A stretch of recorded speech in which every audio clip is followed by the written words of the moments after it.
Good morning, everybody. Steve Collins. Been here a long time.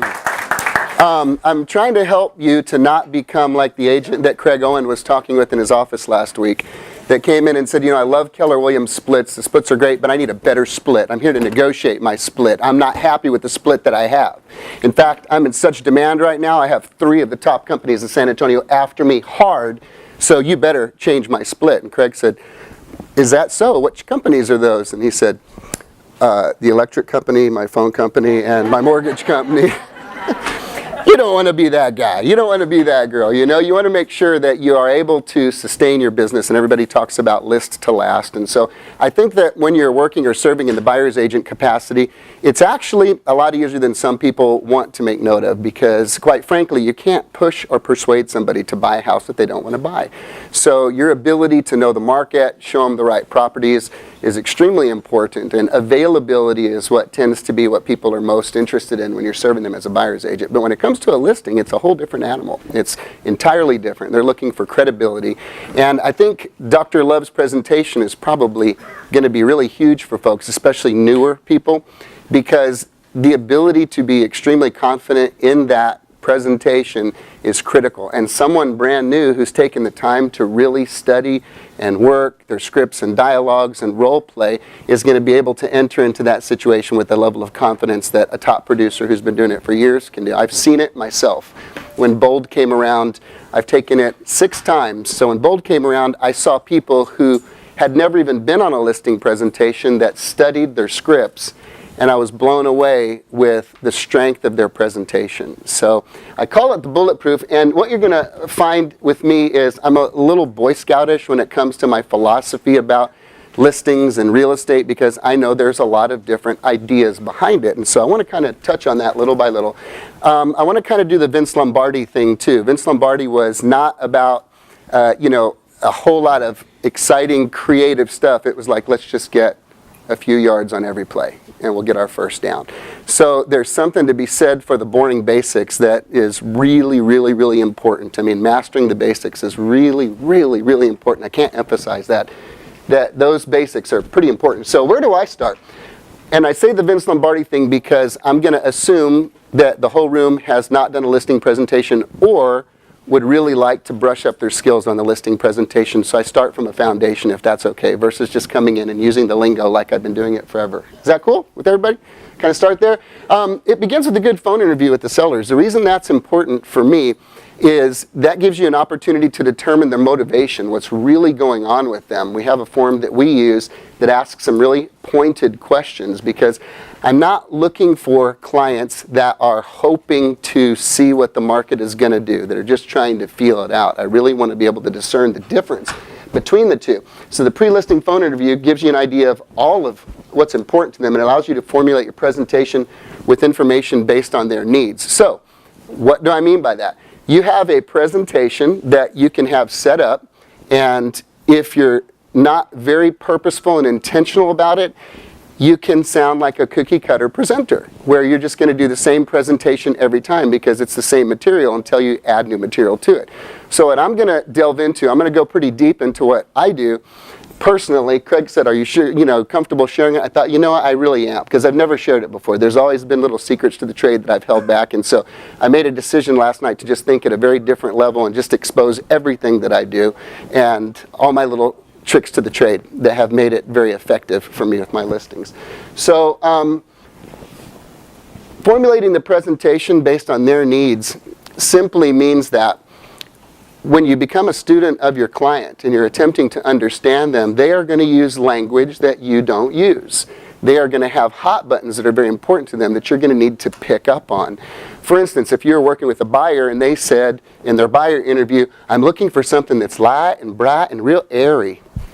I don't use light, bright, and real airy, but I write it down, especially if they say it more than one time. And I use their vocabulary in my presentation when I'm showing the property and I know it's the right property and we're getting closer to it. I might just say, now isn't this light and bright and airy? And they go, oh my God, it is light and bright. So using their language comes through that type of knowledge that you gain from paying attention to that conversation. Also gives you an opportunity to determine their personality style so you can tailor your presentation to their particular learning style. This is when I'm getting into proprietary intellectual property here and little secrets that I've had. So I want to talk about that real quick before I go. What I'm going to go over this morning a little bit is the critical nature of becoming familiar with the DISC profile and becoming familiar with the personality style of the client that you're serving. Because again, you can have a great presentation that fits one particular personality style. And there's 4 general personality styles. So my listing presentation, although the language and the format is identical, the areas that I emphasize and the cadence of my speech and what I tend to focus on shifts from presentation to presentation based on the personality profile that I've determined through studying the DISC profile and just becoming familiar with that over the years. Okay, so that's key because a presentation to a high D will totally blow a C and an S out of the water and your chances just go down. Now, does that guarantee you get the listing every time? Of course not. But does it increase your odds dramatically? It absolutely does. No question about it. Okay. So we talk about consultation versus closing agenda. This is where I get a little Boy Scoutish because I know the statistics that NAR has put out. There was a study that I read years ago that did a kind of it was like a hypothetical situation. It said if an agent in Santa Fe, New Mexico took 25 listings on January 1st of that year, and by June 30th, 6 months on the market, they were a 100% complete listing failure, and they did not sell a single house, that agent would have still earned a six-figure income during that period of time if they engaged in a few activities. And those activities were if they would do 4 open houses, send out just listed, just sold cards, door knock the neighborhood, and communicate with their past client database about that listing. So the idea behind that philosophy is simply this. The quickest way to get new business is obviously having listings. It's why phone duty is so important, because you have the opportunity to take those calls that are coming in and convert those people to become your clients. The Boy Scout issue I have with that, and this is just me, this is not anybody else, is I think it's wrong to approach people with the intent of turning their house into your personal marketing tool for 6 months while they are fighting to keep the kitchen clean, to make the beds, to make the kids put all their stuff away, to clean, the bathroom out. I have an issue with that. So that's what I talk about, consultation versus a closing agenda. The consultation really is an organic conversation to determine the needs of the seller. I've gone into many listing appointments with the agenda primarily of just really discovering what it is that's important to them. And the biggest takeaway I've learned from that is, if in my gut it's not right to sell, that's my responsibility to communicate that, even though I don't get the listing. And I'm okay with that. I have become okay with that because I realize that's my goal. So the agent who operates in a very high level of integrity is going to go to great lengths to advise the seller, even if it means not taking the listing, because you are really doing what you were hired to do or considered being hired to do, which is to advise and consult. And that's a hard one for a lot of people because they'll go, well, I know this house isn't going to sell. I know these people are crazy, but surely I'll pick up buyers and maybe some listing leads. I have an issue with that. That's just me. The closing agenda is the exact opposite. An agent approaches the sellers with one intention: get the listing no matter what, because it's going to benefit the agent. Now, does anybody remember what fiduciary means? So, that's up to you. I'm not telling you to go one way or another. I'm just saying this is me. This is what I do. And when I walk away from a listing appointment and I did not get that listing, or they said, well, so-and-so said they would list it at this price, and I know it's a ridiculous price and there's no way it's going to happen, I don't walk away depressed. I walk away knowing I didn't lose anything. I sowed a seed of integrity that's going to pretty much open me up for blessing on the next presentation or whatever the next one is going to be. To me, that's an important deal. Really, really big deal. So this is when the DISC is utilized. Okay, so let's talk a little bit about that. Becoming familiar with that DISC profile. Who has heard of the DISC profile before in here? Great, great, great. Okay, for those of you that haven't, the idea behind it is that there's 4 basic personality styles with most people, or 4 bents, or 4 different ways that people receive information and learn. So understanding how people learn, how they communicate is really important if you're going to be providing a presentation to them. You want to know, is it going to bounce off the walls? I have 7 kids. They're not all the same. Every one of them is different, and I can't speak to each of them exactly the same way. I can, but it's very ineffective. I know who's really listening. I know who needs to be in and out. I know who needs to be really connected with. I know who I need to touch in the arm when I'm having a conversation. It's all different.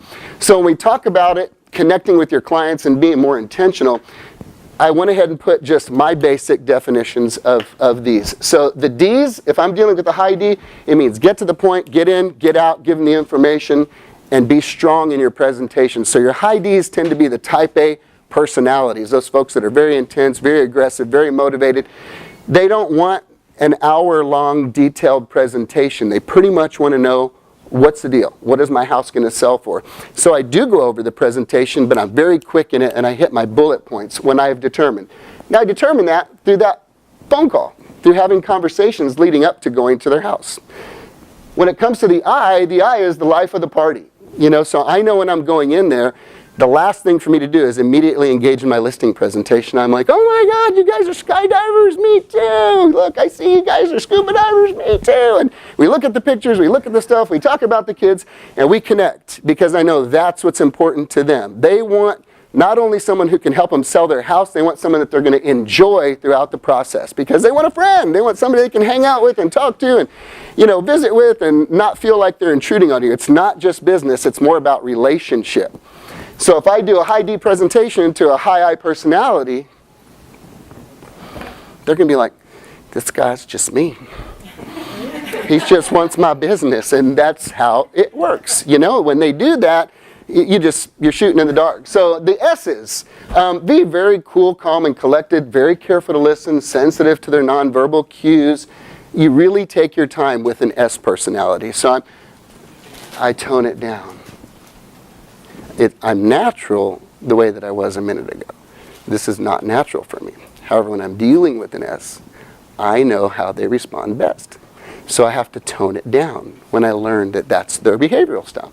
And then the C's, these have become the most challenging for me because the C is like the opposite of my personality. These are like our engineers. These are like the folks that when I call them and tell them that I have a few questions before the listing presentation, like, could you email me that link beforehand so that I can be prepared for it and fill everything out and I'll just have everything ready to go. I'm like, oh my God, that's amazing. How do you live like that in that world? I can't do that. So you have to have your charts and numbers ready. They don't need a friend. They don't even need a fun realtor. They need someone that can show them the numbers and help them come to their own conclusion based on empirical data that says these are the facts. So that doesn't mean that you come in and you're a total dry toast. I mean, certainly you want your personality to come out. But at the end of the day, they're not interested that I want to be your realtor for life. They're not necessarily interested that, I'm number 1, I was in the Business Journal, and I'm a Platinum Top 50. They want to see the numbers, what's happening, what's really going on here. Help me understand what's going on so I can make a decision. Does that make sense how that could be really important in a listing presentation?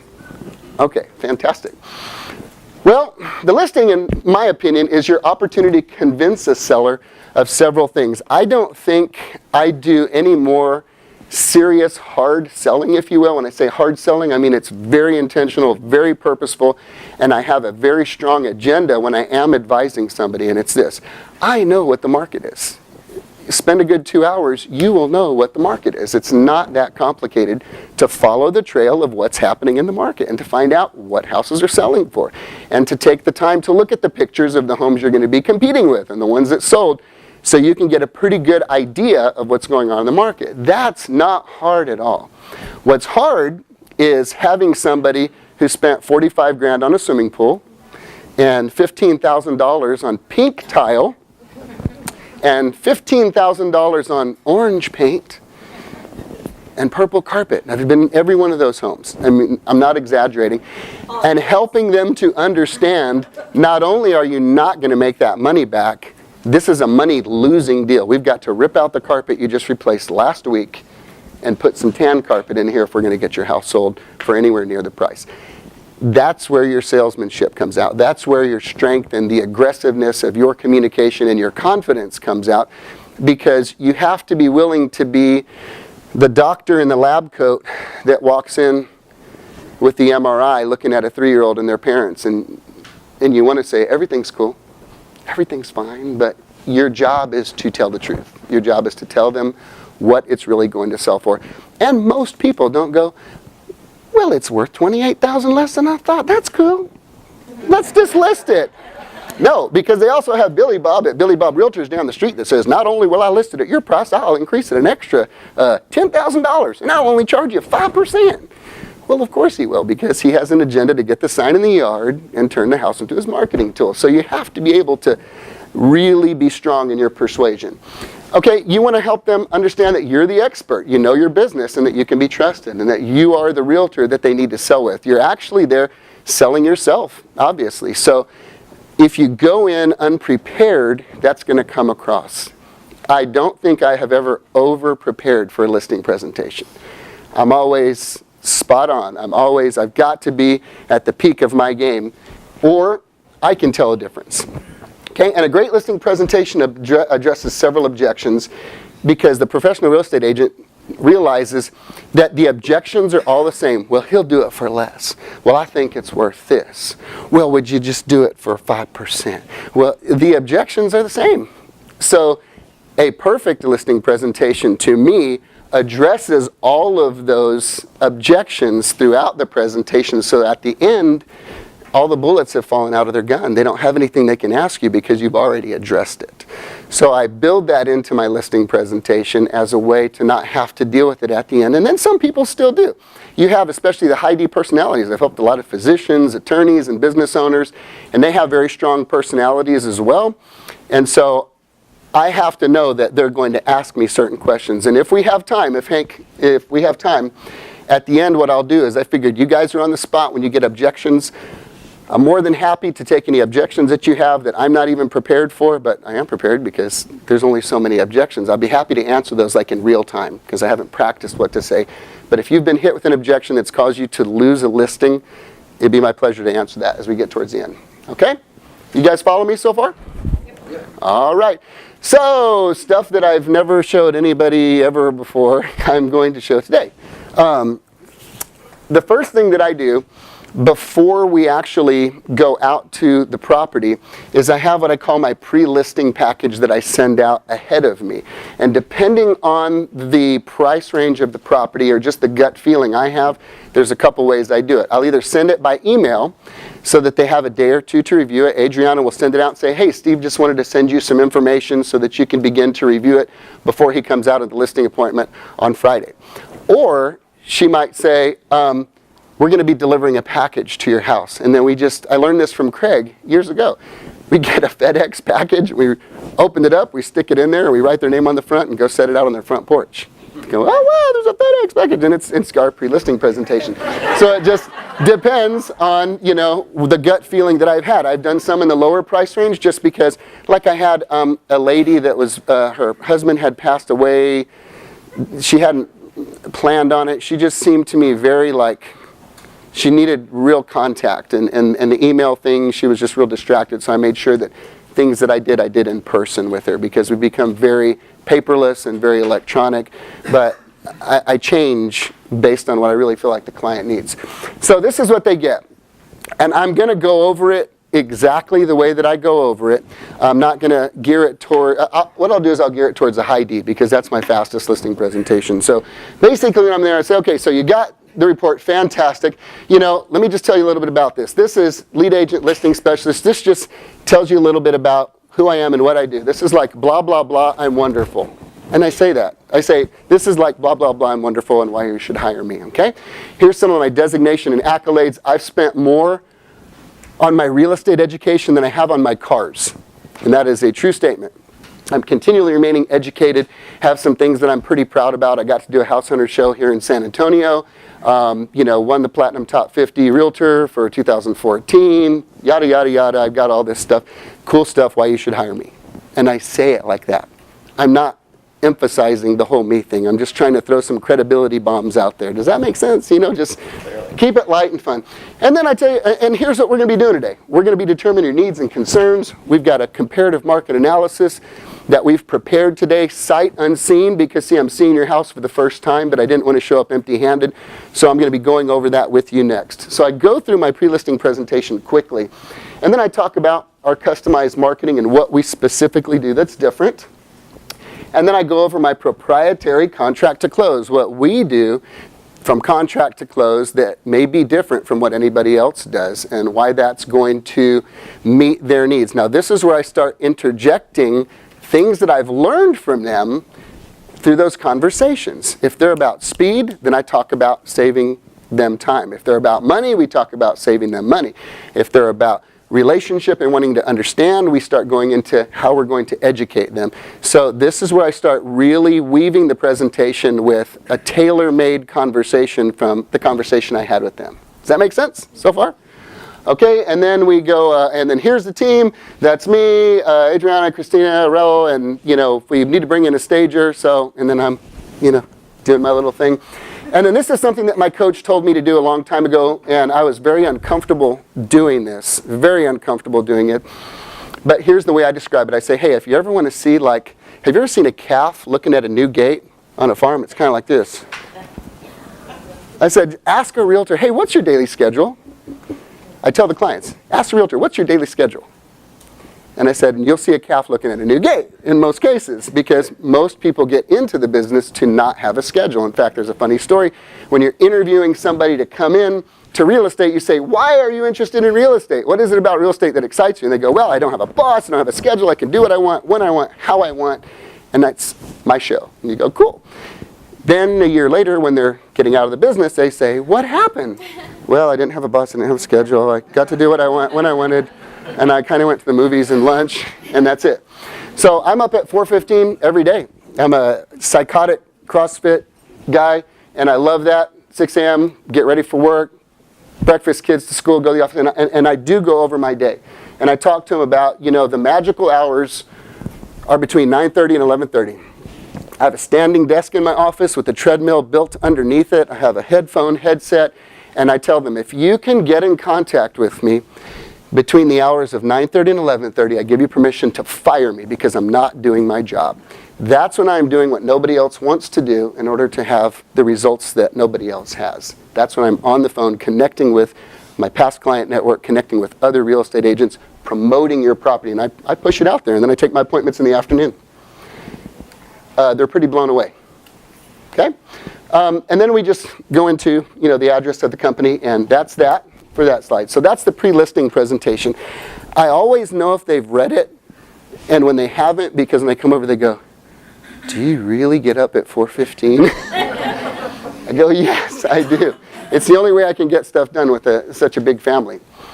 Okay, then we have the actual listing presentation that I go over. And again, I'm going through this pretty quick. So that first part is just, holy cow, Steve's got some credibility.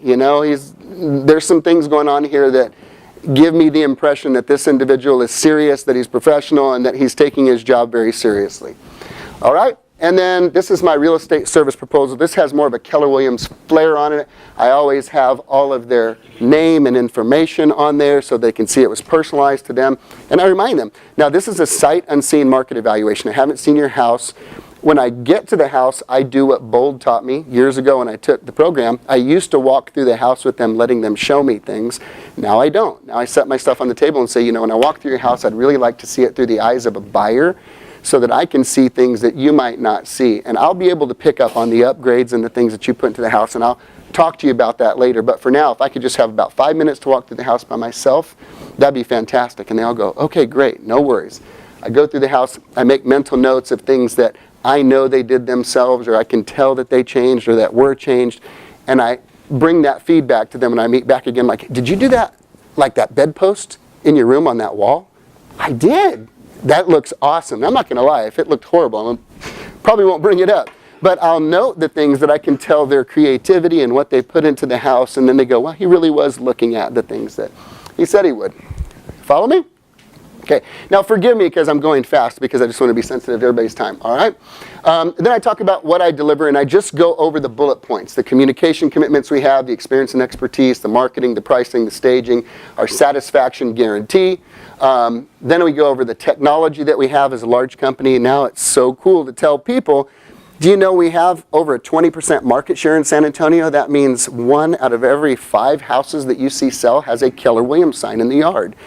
What do you think that says about our company as a whole? And they usually say, you guys are pretty good, or you guys are on the ball. Whatever it is that they say, I try to get that feedback.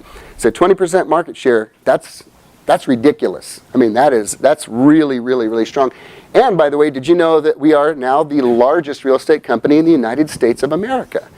And nobody knows that. They're like, you got to be kidding me. I said, no, and I love Gary Keller. He's up in Austin. His office isn't on the top floor, it's on the basement. He lives on 1% of his income, and we're a debt-free company. This guy has great values, and he's still an educator. He's still teaching and writing and very involved in the agents' lives and helping us to become better so we can serve people better. I just love the company I work for. It's true, and I say it. So I talk a little bit about that, and I talk about the size of Keller Williams allowing us to engage in activities we might not be able to through trusted partnerships and relationships out in the marketplace. I mean, we have tremendous credibility. Then we talk about, the track record that we have here in San Antonio. You guys have walked through the halls. You've seen how we're pretty much number one in everything. The way Craig and Hank and Anna, and all of the staff here and Sean, everybody works together to create an environment for us to succeed is unmatched in San Antonio. I mean, I'm honored to work among these people because the eye for excellence that they have to provide opportunity for us is phenomenal. It's just fantastic. So then we talk about our extended marketing reach. I let them know, we're going to be uploading to about 378 different websites because we know that over 90% of buyers are going to start on the internet. They're not going to come to your house to look at the house. They're going to go on the internet to look at the house. So I talk to them about how we're going to have that very deep marketing reach. And then I start going into my little presentation. And it's really simple. I just say, okay, now this might seem elementary to you, but let's go ahead and discuss it anyway. If we're at market value, okay, and we price below market value, the number of people coming to see your house increases. If we price above, the number of people coming to see your house goes up. And one of the issues with us starting at the higher price, as some folks would suggest, is we have one shot to be new to the market, and your house could actually help sell your neighbor's house if you're overpriced, because an agent will come out, show both houses, and say, see, this one's a better value. So we definitely don't want to be up here. Can you guys agree with me? And there's something crazy about this whole head nodding thing. When you're talking with them, you can they just do it. It's funny. I'm sorry, I use that all the time. And I said, but does that make sense? And I've never had anybody go, no, it does not make sense. They all go, yeah, it does make sense. Then we go over, there's some pricing misconceptions. I'm not here today to be Steve against you. I'm on your team. When you hire me, that's a downswing. That's an embedded command. When you choose to hire me, you're going to find that we're a partner. We're a partnership here. I'm here to help you. So I want to just address a few things that people don't normally recognize.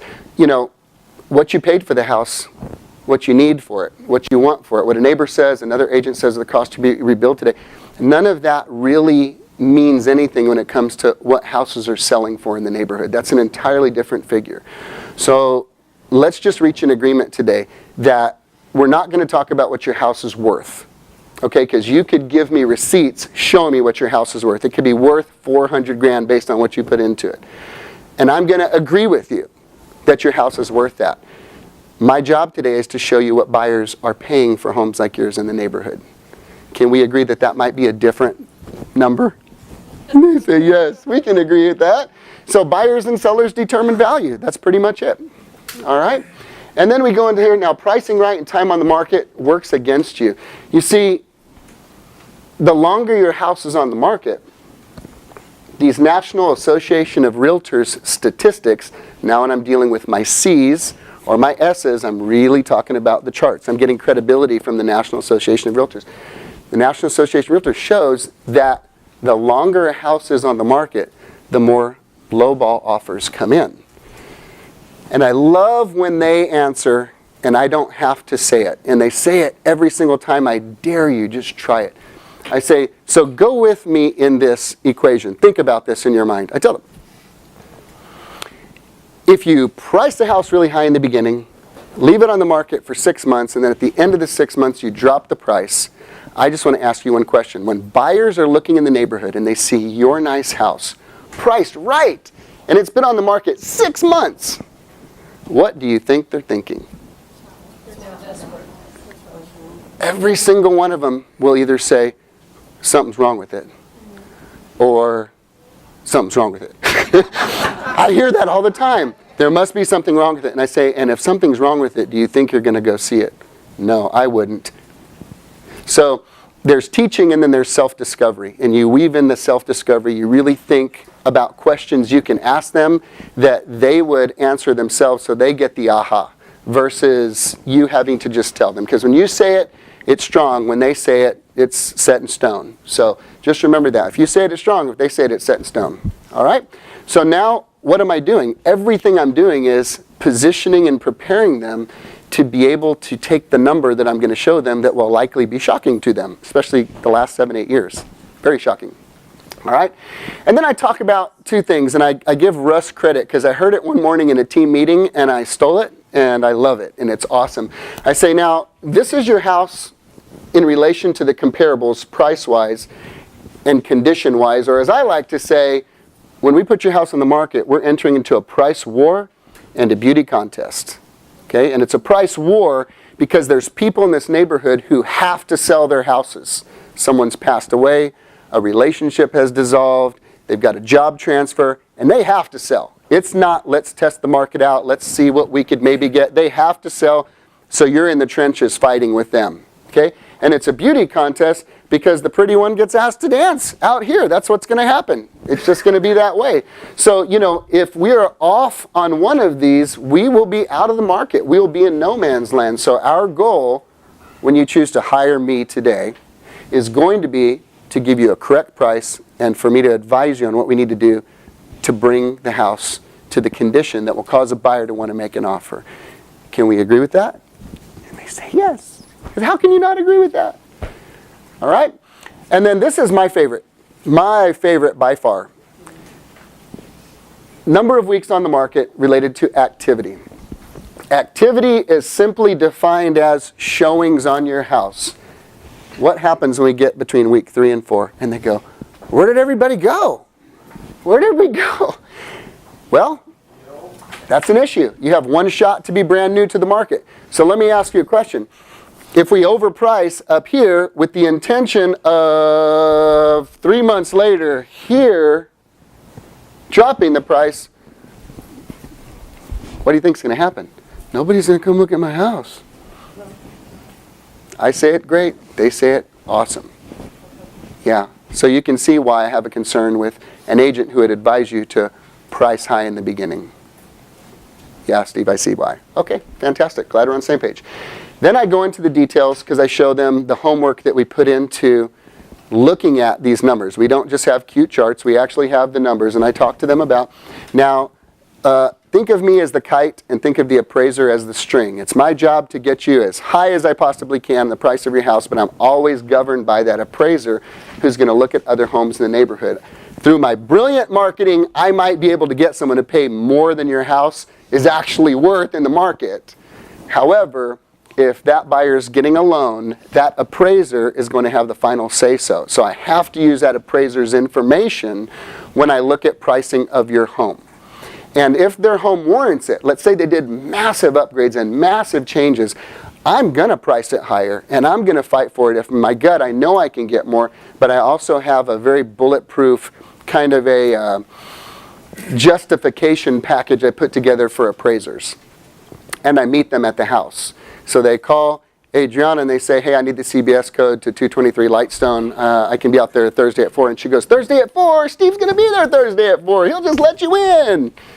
Awesome. I come in and she goes, you have an appointment Thursday at 4 at Lightstone. I say, great. On homes that we know that we're going to have an issue with. And then I meet the appraiser, open the house for them, and I go, oh, by the way, I put this package together of all the options and upgrades that they have added to this house.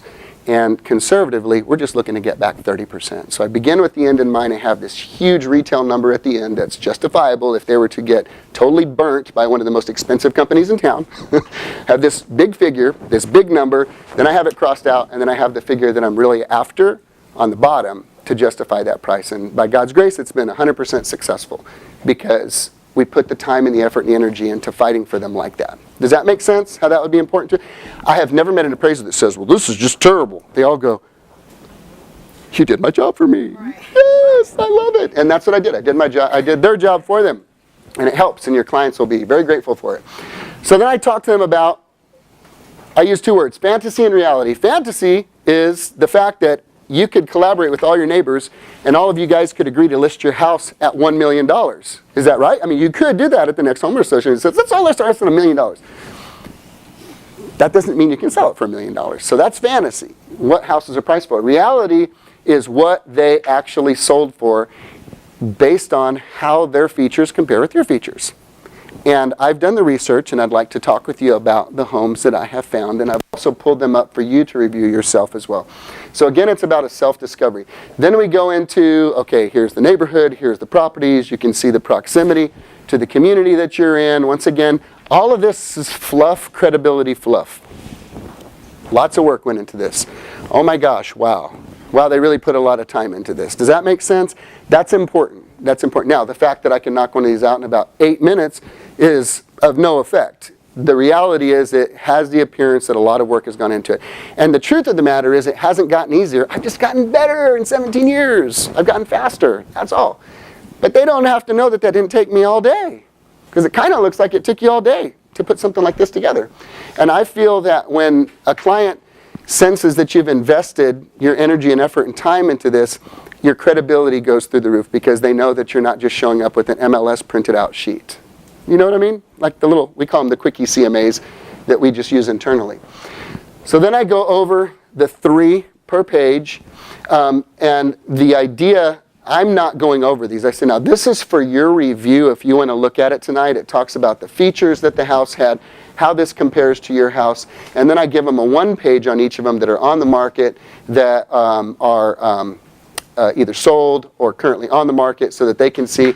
And if, depending on the pricing that I'm wanting to give to their house, will determine whether I break out the iPad and start going through the pictures of the homes we're competing with.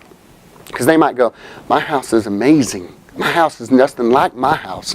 I've seen her house. Her house is ugly. My house is nice.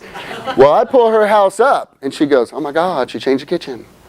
Oh my gosh, she added a deck in the back. And they just, oh, and then the self-discovery. And then they go, my house isn't as nice, you know? And so it's really important. If you know it's going to help you to help them understand the pricing of your house, pull up the pictures, take the time, let them see it themselves. How does this compare to your, and you still get wackos.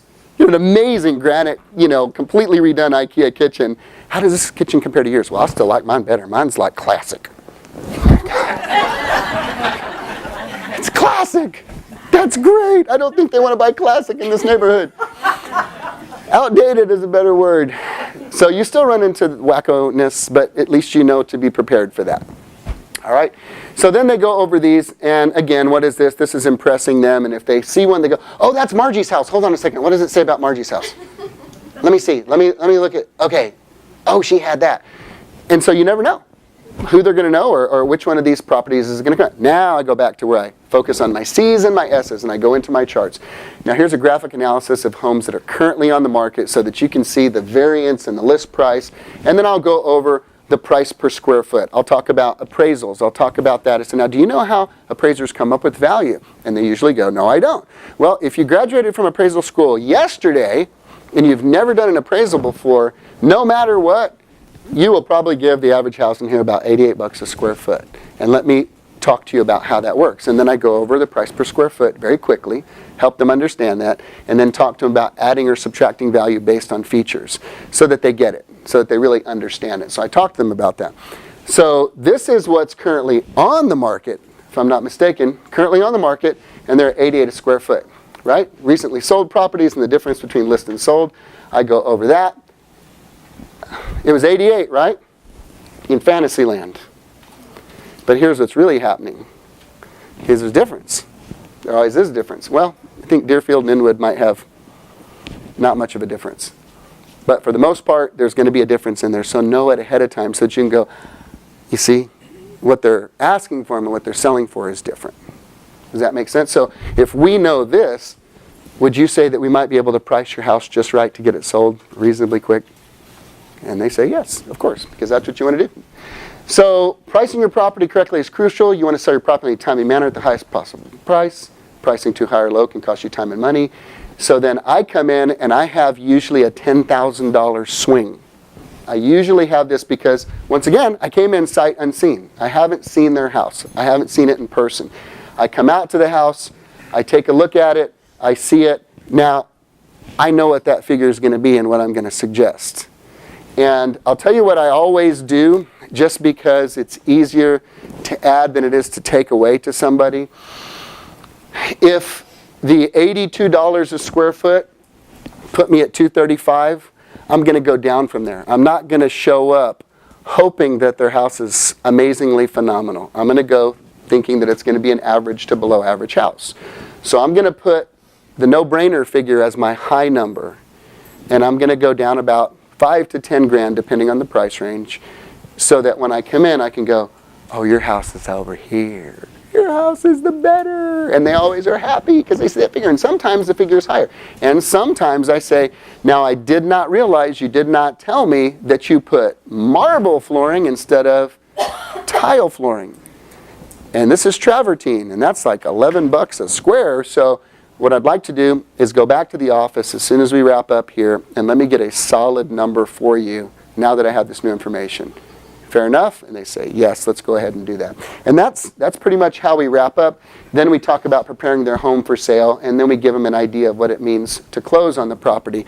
So when I'm finished with that, I say, so the next thing we need to do is we just need to sign off on the agreement, and I can get started working on this right away. You guys ready to go?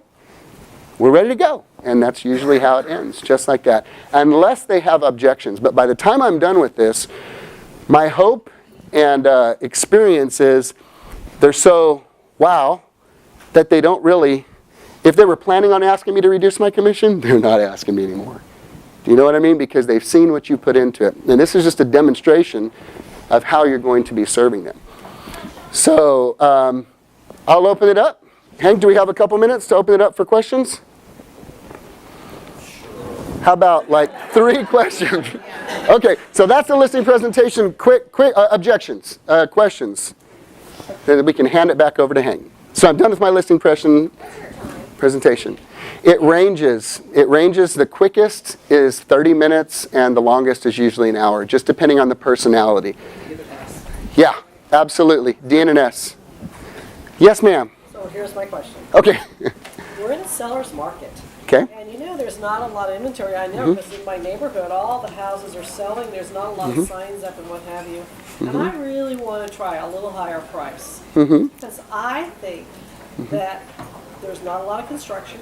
And you know what? I think we can get it. So here's the conversation. If that is true, then I'm going to be agreeing with you because that is the case right now. I'm always going to vie for a more competitive price because I know price is selling. It always has and it always will. I'm always going to be lower than what I could go so that I'm not caught off guard by that question. So if we have that conversation, I might say something like, man, Fran, I tell you what, for a CPA, Alexandra, for a CPA, that's some pretty extensive market knowledge. Where did you get your information? I read the paper. Yeah. Watch the news. That's fantastic. Well, I tell you what, you know what's interesting about their question to me? You sound a lot more like one of my investor clients than an actual home seller. Because, see, my investor clients are willing to assume the risk of not being accurate, and they're willing to have the house staged and perfect every day and ready every day, and they're willing to take longer on the market to test that theory out. Normally, homeowners are not. Is that something you're comfortable doing? Are you comfortable spending an extended period of time on the market based on what we've seen? Okay, well then I don't have an issue with that. What were you thinking price-wise? Well, like $250. Okay, well at $250, here's what I can tell you. Yeah, at the $235, at $250, I would tell you, I'm going to advise you, first of all, what's the use of hiring a professional if you're not going to take their advice? You know, I've been doing it a long time, and I'm on your side. I want to help you get the house sold. My gut feeling is at $250, you would become the house that's going to sell your neighbors' houses. I think if we were going to push this number up, maybe $243, $245 max, but I think we would need to readdress it in 2 weeks because the National Association of Realtors says 10 days, no offer. 10 showings, no offer. 2 weeks on the market, no showings, that were overpriced. And I don't mind pushing it. I just don't want you to suffer because we're experimenting with time we can't get back. So if we can agree to 243, 244, I'm comfortable with that. Can you live with that? I'll do 245 sold. 245. Okay, sign, press hard, 3 copies.